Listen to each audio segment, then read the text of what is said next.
Hello, and welcome to this quick video which is going to demonstrate how SIMS can support you with subject access requests. Although there is a renewed focus on how schools should manage data at their establishment, an individual's right to know what information they have recorded on them is part of the current Data Protection Act. This has undergone some changes with the forthcoming General Data Protection Regulation due to be enforced from May 2018. A subject access request can be a request for specific data. For example, sessional attendance information for an academic year, or all the behaviour incidents for a particular school term. Or if the individual wants, they can ultimately request all of the data that is stored on them. This will of course be more than just the data in SIMS.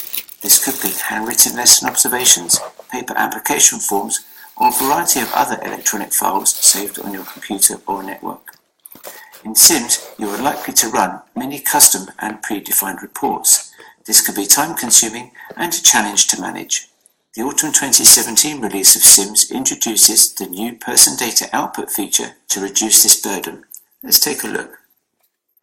Accessing this new functionality is controlled by a new System Manager Permission Group, the Data Protection Officer.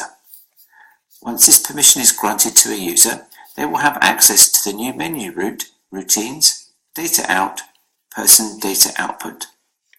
The main screen will show a sortable audit log of all the previously generated outputs. To start a new output, click on New. The user is then presented with some options. Firstly, they have to select a location for the output to be saved. SIMS won't default this saved location for you as it does not know where is a secure location to save the file. There is then an optional note field which the user can add some additional information, such as the name of the person who requested the data and by what means. Lastly on the screen, you can search for the person. In the autumn release of SIMS, this search will be restricted to students, but in the spring 2018 release of the software, we will extend this output to cater for staff and contacts.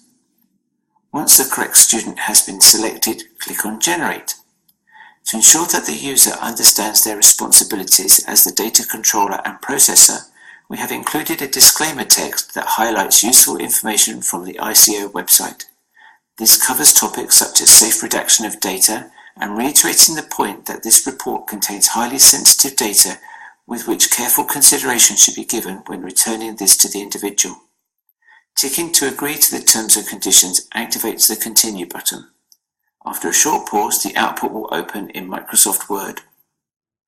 The report will vary in length depending on the quantity of data. Typically, the report will vary between 10 and 100 pages. Now that the report has been exported from SIMS, it is the data controller's responsibility to review its contents and make any redactions as required. An example of this could be in the Behaviour Events section. In this example, a victim of an incident will be recorded in the event alongside the aggressor. The free text notes may need to be reviewed and redacted to ensure that an individual is not put at risk. Once satisfied with the content of the output, the user can save any changes and return this output to an individual in an appropriate and secure method. Now the output has been generated, you can see that the audit log has been updated and clearly identifies when the report was generated, who generated it, i.e. the user, and on whom it was created for.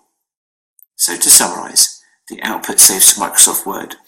Where the individual has requested detailed specific information and an existing report is present, for example a registration certificate, the PDO will output a summary of attendance, but a registration certificate could be used to supplement this with the fine detail.